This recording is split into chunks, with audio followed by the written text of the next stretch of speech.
Everyone, welcome back to my YouTube channel.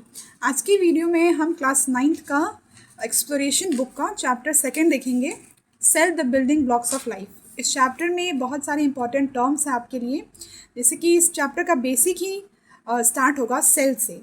Cell chapter का नाम है, तो हम सबसे पहले सेल देखेंगे कि सेल क्या होता है। फिर उसके बाद डिटेल्स में हम जाएंगे कि सेल जो होता है उसके अंदर डिफरेंट ऑर्गेनेल्स होते हैं, साइटोप्लाज्म होता है। इन सभी चीज़ों से रिलेटेड आज की इस वीडियो में हम बात करने वाले हैं। इस चैप्टर में आपको बहुत से टर्म्स मिलेंगे जिनका मीनिंग आपको पता होना चाहिए, जिनका डेफिनेशन आपको पता होना चाहिए। जैसे कि थर्मोफाइल्स हैं, थर्मोफाइल्स क्या होते हैं, यूनिसेलुलर मल्टी सेलुलर ऑर्गेनिज्म के बारे में। फिर जिस तरीके से आगे बढ़ेंगे हम ये देखेंगे कि हम सेल की स्टडी कैसे करते हैं, उसके लिमिटेशंस क्या होते हैं, मैग्नीफिकेशन क्या है, सिग्निफिकेंस क्या होता है सेल का। फिर हम ये देखेंगे कि माइक्रोस्कोप जो है उसका इन्वेंशन किसने किया था, स्ट्रक्चर ऑफ लाइट माइक्रोस्कोप क्या होता है। ये सारी चीज़ें इस चैप्टर में मतलब बेसिक टू हाई धीरे धीरे हम इस चैप्टर में देखेंगे, स्ट्रक्चर से लेकर के experiments and many other things which takes place inside the cell and the environment outside the cell also. Cell membrane भी देखेंगे हम, सेल की कवरिंग से लेकर के आउटर एनवायरनमेंट तक सेल किस तरीके से हमारे सामने प्रेजेंट होता है, हमारे बॉडी में होता है। एक एक चीज़ हम आज के इस वीडियो में कवर करने वाले हैं। मैंने ये पूरे चैप्टर को अच्छे तरीके से डिटेल में ऑब्जर्व किया है, पढ़ा। फिर उसके बाद मुझे पता चला कि इस चैप्टर में कुछ ऐसे बेसिक टर्म्स हैं जो आपको पता होने चाहिए। तो उसके बेसिस पे मैंने एक PDF प्रिपेयर किया है और मैं वो आप सभी के लिए स्क्रीन पे लगा रही हूँ। फिर मैं उसमें आपको समझाऊंगी कि मैंने किस तरीके से बेसिक टर्म्स को एनालाइज करके वो PDF प्रिपेयर किया है। तो ये चैप्टर पूरा है, एक बार आप गो थ्रू दिस चैप्टर अच्छे तरीके से रीड कर लीजिए। और इस चैप्टर के बाद मैं आपको कुछ इम्पॉर्टेंट नोट्स भी दूंगी। नोट्स इन द सेंस कि उसमें हो गया आपके लिए short answer type questions, long answer type question, very short answer type question, जो आपके एग्ज़ाम के पॉइंट ऑफ व्यू से बहुत इंपॉर्टेंट होने वाले हैं। तो आइए उस PDF को देखते हैं। तो ये है वो PDF जो हम अभी डिस्कस करने वाले हैं। चैप्टर का नाम ही है cell the building blocks of life, यानी कि इस चैप्टर में हम सेल से रिलेटेड सारी चीज़ें पढ़ेंगे। सबसे पहले स्टार्ट करते हैं सेल से ही।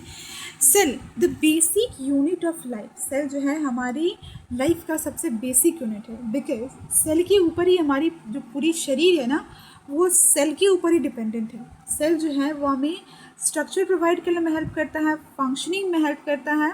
तो इसलिए इसका सिंपल डेफिनेशन बन जाता है, a cell is the basic structure and functional unit of life. जिस भी तरीके का हमारा शरीर का बनावट है, किसी भी ऑर्गेनिज्म के शरीर की जो बनावट है वो सेल के ऊपर डिपेंड करती है, पहली चीज़। और दूसरी चीज़ कि वो शरीर कैसे काम करेगा, जो ऑर्गेनिज्म का बॉडी है वो कैसे रन करेगा, ये भी सेल के ऊपर डिपेंड करता है, क्योंकि सेल जो है हमारी फंक्शनिंग में भी हेल्प करता है। अब all living organism are made up of cell. जितने भी लिविंग ऑर्गेनिज्म होते हैं वो सब सेल से मिल करके बने हुए होते हैं। जो यूनिसेलुलर ऑर्गेनिज्म है वो एक सेल से मिलकर बने होते हैं, और जो मल्टी सेलुलर ऑर्गेनिज्म है वो एक से अधिक सेल से मिलकर के बने हुए होते हैं, और तब जा कर के हमारा बॉडी जो है वो वर्क कर पाता है। अब इसका एक सिंपल सा फॉर्म अगर हम समझेंगे, सबसे पहले होता है सेल, फिर आता है टिश्यू, फिर होता है ऑर्गन, और फिर ऑर्गन सिस्टम, और तब जा कर के एक ऑर्गेनिज्म अच्छी तरीके से प्रिपेयर होता है। सेल टिश्यू कैसे फॉर्म करता है? सेल जब एक से अधिक सेल एक साथ कंबाइन करते हैं तो टिश्यू का फॉर्मेशन होता है। फिर टिश्यू जब कंबाइन करते हैं, बहुत सारे टिश्यूज़ एक साथ कंबाइन करेंगे तो ऑर्गन का फॉर्मेशन करेंगे, और फिर ऑर्गन के बाद आता है हमारे पास ऑर्गन सिस्टम।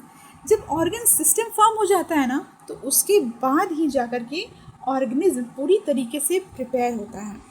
ठीक है, तो ये समझ में आ गया कि सेल क्यों बेसिक यूनिट ऑफ लाइफ है। अब नेक्स्ट बढ़ते हैं कि डिस्कवरी ऑफ सेल क्या होता है। तो सेल जो है सबसे पहले रॉबर्ट हुक के द्वारा 1665 में हमारे सामने प्रेजेंट हुआ। Robert Hooke observe thin slices of cork using microscope. Robert Hooke ने माइक्रोस्कोप की हेल्प से कॉर्क को ऑब्जर्व किया, उसके स्लाइसेस को ऑब्जर्व किए, और तब जाकर के उन्होंने हमें बताया कि small box like compartments call the cells. जो कॉर्क के अंदर स्मॉल बॉक्स होते हैं, यानी कि छोटे छोटे डब्बे बने हुए होते हैं, इन्हें हम कंपार्टमेंट्स भी कहते हैं, और इसी को हम सेल भी कहते हैं। कंपार्टमेंट मतलब हिस्सा, ठीक है, तो इसी को हम सेल कहते हैं। अब the structure he observe was actually the empty cell wall of the dead cork. इन्होंने लिविंग सेल को नहीं बल्कि डेड सेल को देखा था। कौन सी सेल को? डेड सेल को इन्होंने देखा था। इन्होंने उसके स्ट्रक्चर को ऑब्जर्व किया और एक्चुअल में हमें बताया कि सेल होता कैसा है, मतलब कि पूरी डिटेल्स दी हमें सेल के बारे में।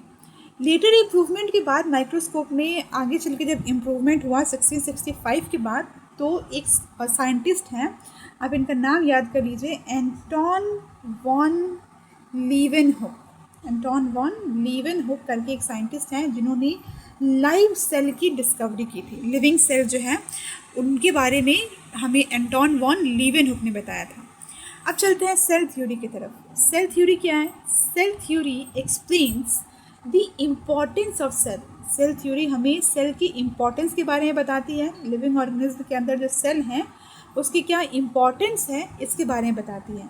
Matthias Sklanden proposed that plants are made up of cells and Theodore Swan stated that animals are also made of cells.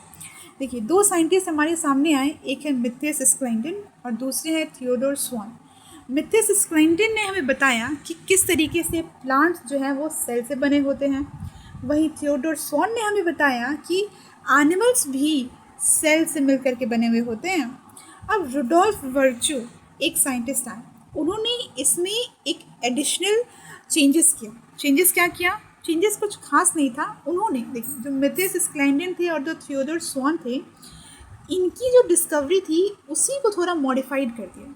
और रुडोल्फ वर्च्यू ने ये बताया कि जो सेल्स होते हैं ना वो अराइज करते हैं from pre existing cell. Pre existing मतलब जो पहले से ही एग्जिस्ट कर रहा है, तो प्री एग्जिस्टिंग सेल से ही न्यू सेल्स अराइज होते हैं।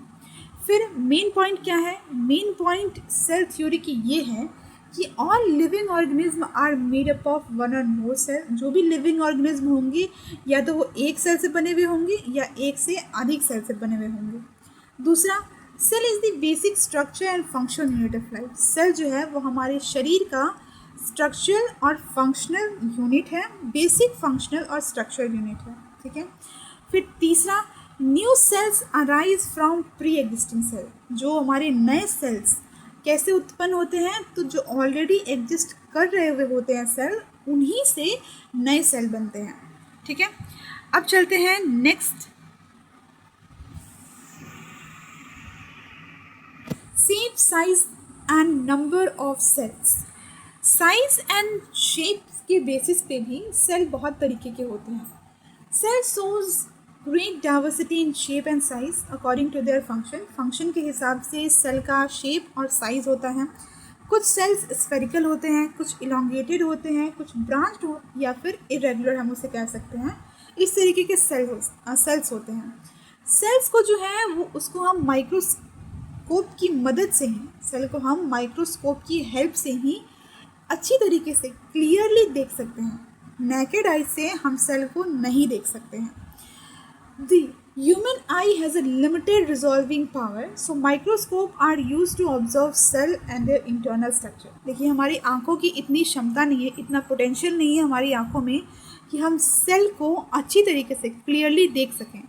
तो इसीलिए हमारे साइंटिस्ट जो थे उन्होंने माइक्रोस्कोप का इन्वेंशन किया, जिसकी वजह से जो इंटरनल स्ट्रक्चर है ना सेल का, सेल के अंदर क्या चीज़ें प्रेजेंट है, उन सभी को हम अच्छी तरीके से ऑब्जर्व कर पाएँ, अच्छी तरीके से समझ पाएँ। अब माइक्रोस्कोप कैसे आया? माइक्रोस्कोप जो है, microscope light microscope uses visible light and lenses and is commonly used in school laboratories. हमें अक्सर स्कूल वगैरह में जो माइक्रोस्कोप देखने को मिलता है वो एक लाइट माइक्रोस्कोप होता है, ठीक है। An electron microscope use beam of electron and provides much higher resolving power, allowing very small cell structure to study. अब माइक्रोस्कोप भी अलग अलग टाइप के होते हैं। माइक्रोस्कोप, एक तो लाइट माइक्रोस्कोप आपको जो स्कूल वगैरह में देखने को मिलता है, दूसरा होता है इलेक्ट्रॉन माइक्रोस्कोप, जिसमें कि हम एक बीम ऑफ इलेक्ट्रॉन जो है उसको पास करते हैं, जिससे कि क्लियर विजन हमें सेल का देखने को मिल पाता है। अब टाइप ऑफ सेल्स की बात करते हैं। टाइप ऑफ सेल में सबसे पहले हमारे पास आता है कि सेल जो है वो प्रोकैरियोटिक हो सकते हैं और यूकैरियोटिक हो सकते हैं। अब प्रोकैरियोट्स और यूकैरियोट्स में क्या डिफरेंस है? तो प्रोकैरियोटिक सेल्स जैसे कि बैक्टीरिया हो गए, और अदर ऑर्गेनल्स हो गए जिसमें कि देखिए सेल मेम्ब्रेन नहीं होता है, न्यूक्लियस भी नहीं होता है, और वो जो मेम्ब्रेन्स प्रेजेंट होते हैं सेल के अंदर वो मेम्ब्रेन बाउंड नहीं होते हैं। तो इन शॉर्ट हम कह सकते हैं कि प्रोकैरियोटिक सेल्स वो सेल्स होते हैं जो मेम्ब्रेन बाउंड नहीं होते हैं। अब यूकैरियोटिक सेल क्या है? Eukaryotic cells are found in plants, animals, fungi and many protist. Eukaryotic cell जो है वो लगभग हर ऑर्गेनिज्म जो हमारे आसपास है उन सभी में हमें यूकैरियोटिक जो प्रॉपर्टीज़ हैं, यूकैरियोटिक सेल्स की जो प्रॉपर्टीज़ हैं, ये सभी में देखने को मिलता है। इसमें होता है well defined nucleus, membrane bound organelles होते हैं। जो सेल है वो अच्छी तरीके से मेम्ब्रेन बाउंड होता है, ठीक है। अब सेल मेम्ब्रेन क्या होता है? सेल को भी तो प्रोटेक्शन चाहिए होता है ना, तो उसके लिए सेल मेम्ब्रेन बना है। सेल मेम्ब्रेन या फिर प्लाज्मा मेम्ब्रेन जो है वो सेल को बाउंड करके रखते हैं। अब it is a selectively permeable membrane. Cell membrane को ना हम प्लाज्मा मेम्ब्रेन भी कहते हैं। सेल मेम्ब्रेन को हम प्लाज्मा मेम्ब्रेन भी कहते हैं। अब प्लाज्मा मेम्ब्रेन हम क्यों कहते हैं सेल मेम्ब्रेन को? Because it controls the movement of many substances into and out of the cell. Plasma membrane वो मेम्ब्रेन है जो सेलेक्टिव परमिएबिलिटी करता है, यानी कि जो मटेरियल्स या जो सब्सटेंस हमारे सेल के लिए ज़रूरी हैं सिर्फ उन्हीं सब्सटेंस को, उन्हीं मटेरियल्स को जो सेल मेम्ब्रेन है यानी कि जो हमारा प्लाज्मा मेम्ब्रेन है वो परमिशन देता है कि सेल के अंदर एंटर कर सकें, और जो हार्मफुल है उन्हें वो एंट्री ही नहीं देता है, direct out of the cell. मतलब कि सेल से तुम दूर ही रहो भैया, ये वाला बात हो जाता है। तो सेल मेम्ब्रेन जो है it helps maintain the internal environment of the cell. Cell membrane जो है वो सेल की इंटरनल इन्वायरमेंट को भी मेंटेन करने में हेल्प करता है। अब देखिए फ्लूइड मोज़ेक मॉडल को आप बेहतरीन तरीके से समझ सकेंगे। क्लास 11th में एक चैप्टर, ये सेल ही एक चैप्टर है, the functional unit of life करके, उसमें आपको ये फ्लूइड मोज़ेक मॉडल जो है सिंगर एंड निकोलसन एक साइंटिस्ट थे, उनके द्वारा ही फ्लूइड मोज़ेक मॉडल दिया गया था। उसमें अच्छी तरीके से ये चीज़ डिस्क्राइब है कि किस तरीके से जो हमारा प्लाज्मा मेम्ब्रेन है यानी कि जो सेल मेम्ब्रेन है वो किस तरीके से फंक्शनिंग करता है, ठीक है।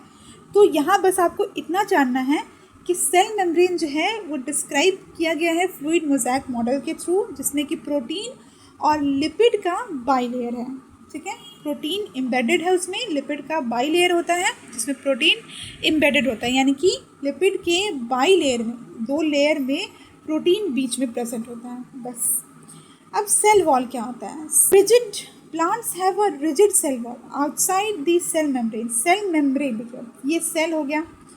सेल के बाद एक मेम्ब्रेन आता है जिसको कि हम बोलते हैं प्लाज्मा मेम्ब्रेन या फिर सेल मेम्ब्रेन। उसके बाहर एक और मेम्ब्रेन होता है जिसको कि हम बोलते हैं सेल वॉल, ठीक है। It is mainly made up of cellulose. अब ये सेलुलोज जो है ये सिर्फ और सिर्फ प्लांट के सेल वॉल्स जो बने हुए होते हैं ना वो सेलुलोज से बने हुए होते हैं। एनिमल का जो सेल वॉल है वो सेलुलोज से बना हुआ नहीं होता है, ये चीज़ ध्यान रखिएगा। Cell wall provides shape, support and protection. Cell wall जो है वो सेल को शेप प्रोवाइड करने में हेल्प करता है, सपोर्ट और प्रोटेक्शन देने में हेल्प करता है।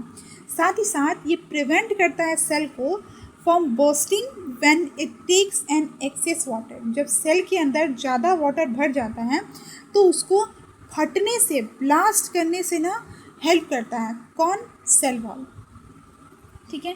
अब साइटोप्लाज्म क्या होता है? Cytoplasm is a jelly like material inside the cell membrane. Cell membrane के अंदर एक जेली लाइक मटेरियल होता है जिसको कि हम कहते हैं cytoplasm, excluding the nucleus. Nucleus को छोड़ करके देखिए ये सेल है, सेल के अंदर ये न्यूक्लियस है, ठीक है।